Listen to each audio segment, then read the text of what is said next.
Hello everyone, welcome to my kitchen. તો મિત્રો, આજે હું તમારી સાથે શેર કરવાની છું નાની નાની કેરીનું ખમણેલું એકદમ સરસ ગળ્યું અથાણું. તેને તમે સલાડ પણ કહી શકો છો. તો આ અથાણું એકદમ સરસ ખાવાનું મજા આવે તેવું છે. ઉનાળાની સિઝનમાં કેરી આવે ત્યારે આ અથાણું બનાવીને એકદમ સરસ ખાઈ શકો તેવું છે. રોટલા સાથે, ભાખરી સાથે, સવારના સમયે કે સાંજના સમયે, બપોરના સમયે તમે ખાઈ શકો તેવું એકદમ સરસ આ ખાટું મીઠું તોરું અને ગળ્યું એવું અથાણું છે.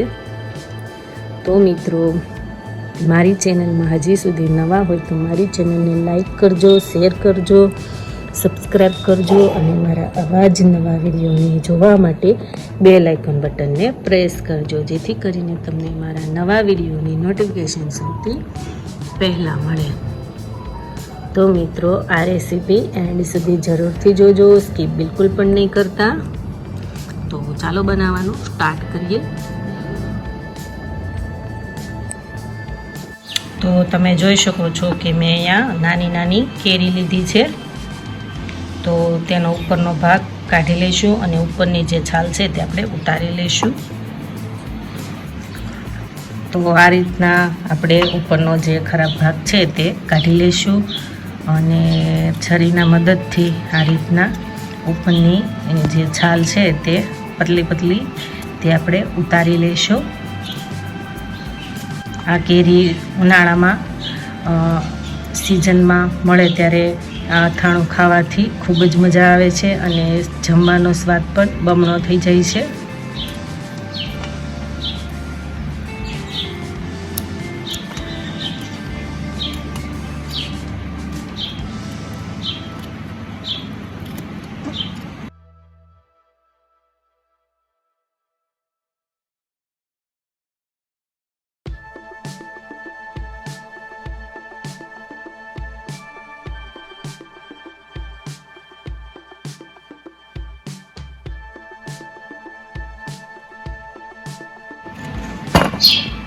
તો તમે જોઈ શકો છો કે આપણે આ રીતના નાની નાની કેરીની છાલ ઉતારી લીધી છે. તો હવે આપણે આવી બધી જ કેરીની છાલ જે છે તે ઉતારી લઈશું.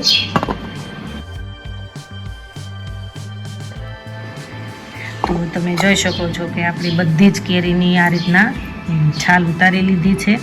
તો હવે તેને આપણે ચોખ્ખા પાણીથી સાફ કરી લઈશું. તો આ રીતના આપણે હાથના મદદથી તેને સરસ મજાની વોશ કરી લેશું, જેથી કરીને અંદર કાંઈ પણ ચીર કે કચરું હોય તે સાફ થઈ જાય અને સ્વાદ પણ બમણો આવે. તો આ જે મેં ખમણી લીધી છે સાઈઝ નાનીવાળી, તેમાં આપણે જે કેરી છે નાની નાની તેને આ રીતના ખમણી લેશું બધી જ કેરીને.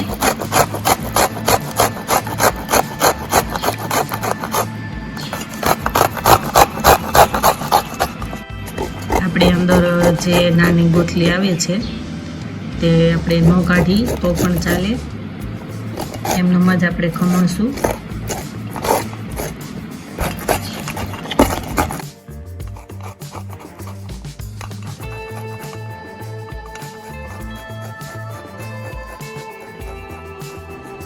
તો તમે જોઈ શકો છો કે આપણે નાની નાની કેરીને એકદમ સરસ ઝીણી ઝીણી ખમણી લીધી છે.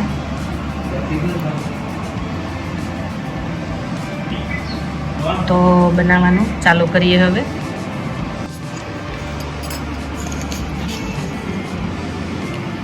સ્વાદ અનુસાર મીઠું એડ કરીશું.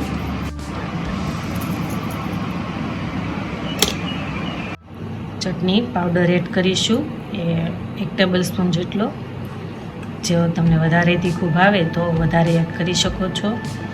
તો ધાણા જીરું પાવડર એડ કરીશું 1 ટેબલ સ્પૂન જેટલું. તો ગોળ એડ કરીશું સ્વાદ અનુસાર, જેટલું ગળ્યું ભાવે તેટલો. 2 ટેબલ સ્પૂન જેટલું તેલ એડ કરીશું. તો હવે તેને મિક્સ કરી લેશું. વધારે ગોળ એડ કરવો હોય તો કરી શકો છો.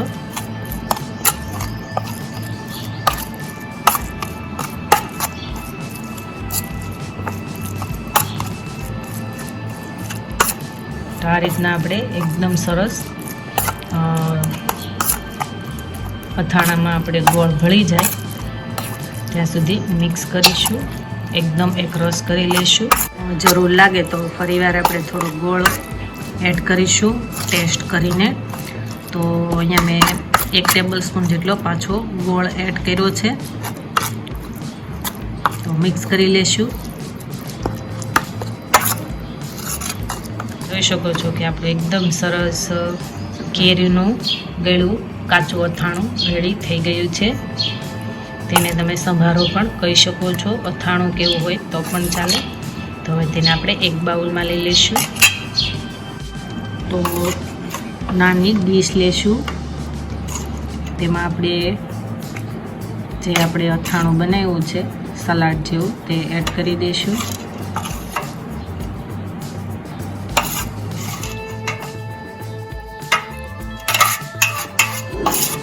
તો મિત્રો તમે જોઈ શકો છો કે આપણું ગળ્યું અથાણું એકદમ સરસ બનીને રેડી થઈ ગયું છે, ચૂંડા જેવું.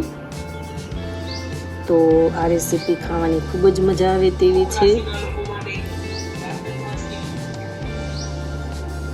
તો મિત્રો આ રેસીપી ઘરે બનાવવાની એકવાર જરૂર ટ્રાય કરજો. ખૂબ જ ટેસ્ટી સ્વાદિષ્ટ એવી લાગશે. તો મિત્રો હવે આપણે નવા વિડીયો સાથે ફરી મળીશું. Thank you for watching.